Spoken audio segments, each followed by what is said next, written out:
Hello everyone, আমার খাদ্যপ্রেমী বাঙালি চ্যানেলে তোমাদেরকে জানাই আরও একবার স্বাগত। চলে এসেছি নতুন একটা রান্নার ভিডিও নিয়ে। আজকে শেয়ার করব আমার দিদির বানানো মেটে চচ্চড়ির রেসিপিটা। আর আমার দিদির বানানো এই মেটে চচ্চড়িটা আমার এতটা ভালো লাগে যে তোমাদের সাথেও আজকে শেয়ার করলাম।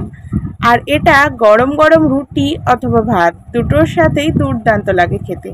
তো চলো বেশি দেরি না করে আজকের ভিডিওটা শুরু করা যাক।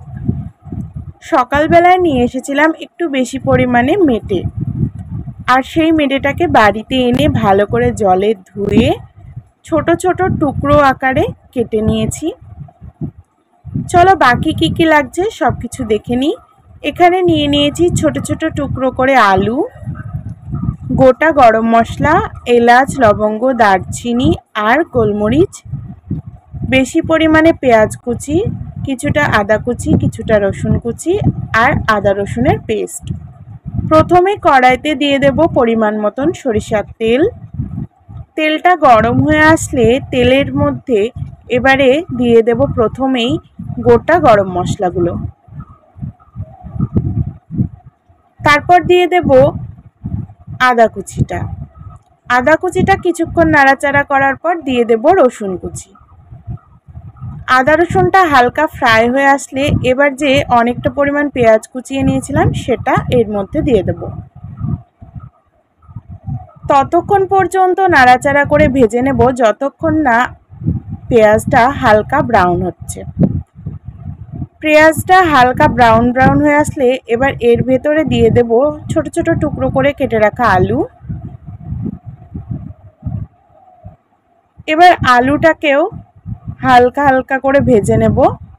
দিয়ে দিচ্ছি সামান্য পরিমাণ নুন আর কিছুটা হলুদ গুঁড়ো।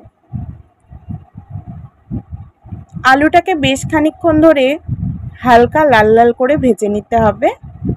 যখন আলুটা লাল লাল ভাজা হয়ে আসবে তখন আগে থেকেই ধুয়ে ছোট ছোট টুকরো করে রাখা মেটেগুলো এবার এর ভেতরে দিয়ে দেব।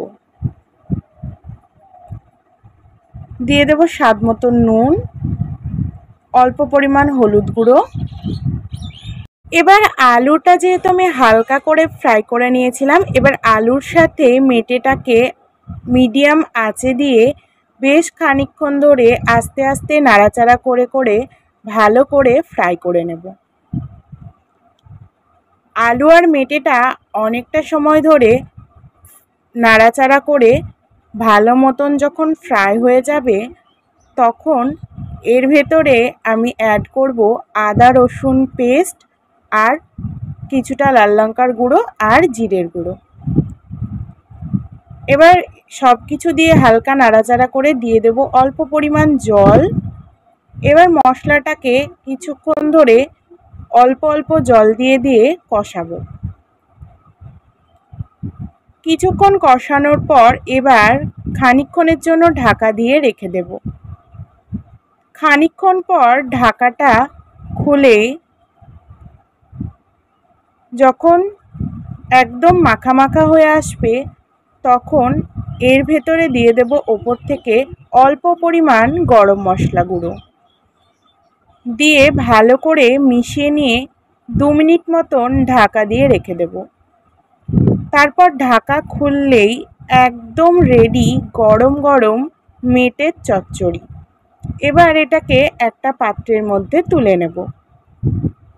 একদম রেডি আমাদের আজকের গরম গরম মেটে চচ্চড়ি। এত সিম্পল আর এত টেস্টি একটা রেসিপি তোমরা হয়তো কখনো ট্রাই করোনি।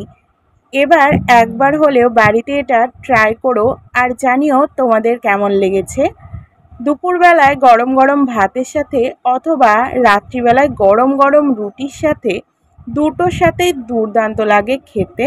আমার তো সব থেকে বেশি ভালো লাগে রুটির সাথে খেতে। এমন দারুণ দারুণ রেসিপি পেতে হলে এক্ষুনি গিয়ে চ্যানেলটাকে সাবস্ক্রাইব করে দাও। আজকের ভিডিওটা এখানেই শেষ করছি। আবার আসবো নতুন কোনো রান্নার ভিডিও নিয়ে। ততক্ষণের জন্য টাটা।